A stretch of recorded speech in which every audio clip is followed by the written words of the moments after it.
When you're 18 years old, people tell you that your life is just beginning.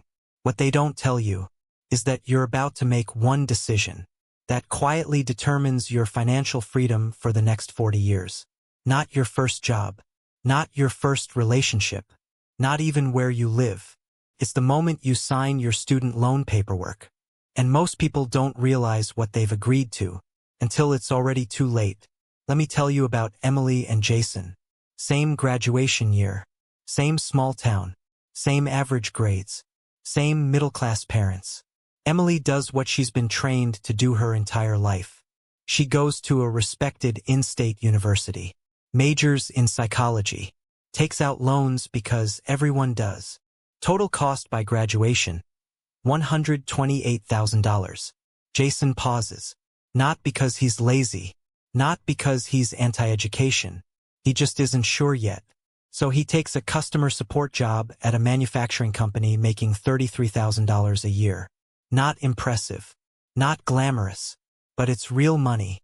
While Emily is attending lectures on motivation and human behavior, Jason is learning something far more powerful: how money actually moves.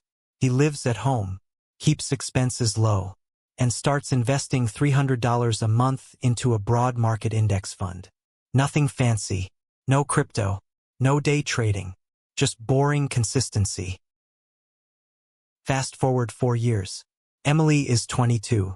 She has a degree, a starting salary of $47,000, $128,000 in student loan debt. Jason is also 22. He has 4 years of work experience, a salary just under $41,000, about $21,000 invested, zero debt. The net worth difference between them? Nearly $150,000. Before Emily has earned her first real paycheck. Now this is where most people stop thinking. They say, Emily will catch up. She has a degree. But that sentence hides a massive assumption. It assumes income automatically equals progress. It doesn't. Emily's loan payment is about $1,400 a month. That's $16,800 a year after tax. So yes, Emily earns more than Jason. But Jason keeps more of what he earns. He invests. Emily services debt. And here's the part no one explains to students. Debt doesn't just take your money. It takes your options. Emily can't take risks. She can't take lower-paying roles that offer growth. She can't step away when burnout hits. Because the loans don't care. They need to be paid, whether her job fulfills her or not. 10 years pass. Emily is 32. Her loans are finally gone. She feels free for the first time in her adult life. Jason, he's been free the entire time. His investments, with steady contributions and compounding, are now worth around $90,000.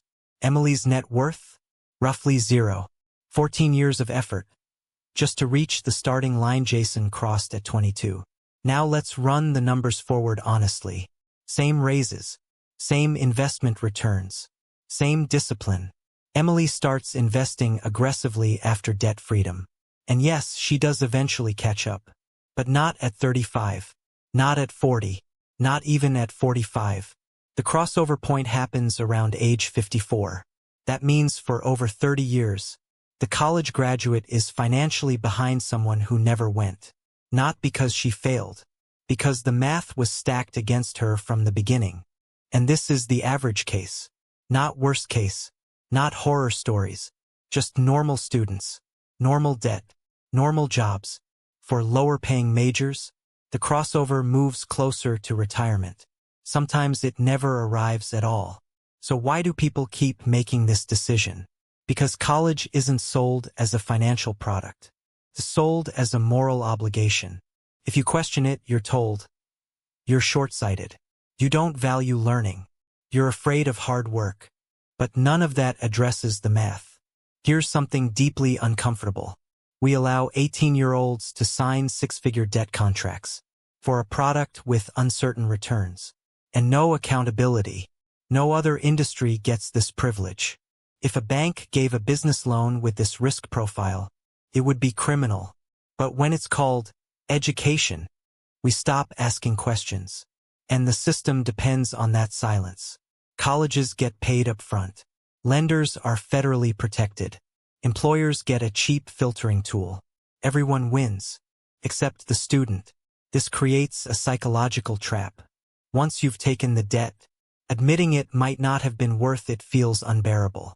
So people defend it, not because it worked, but because admitting it didn't would shatter their identity. That's not weakness. That's human nature. Here's the truth most people never hear. You can love learning and still overpay for education. You can grow as a person and still make a bad financial investment. Those ideas can coexist. College can make sense, but only when the cost is controlled. The major has proven ROI. Debt is limited. Opportunity cost is acknowledged. Without that, it's not an investment. It's a gamble, disguised as tradition. So if you're 18 or a parent or someone drowning in student loans, remember this: a degree is not automatically an asset. It becomes an asset only if the numbers work. And you are allowed to walk away from a deal that doesn't make sense. That's not rebellion. That's intelligence. I spend an unhealthy amount of time thinking about these traps. So you don't have to.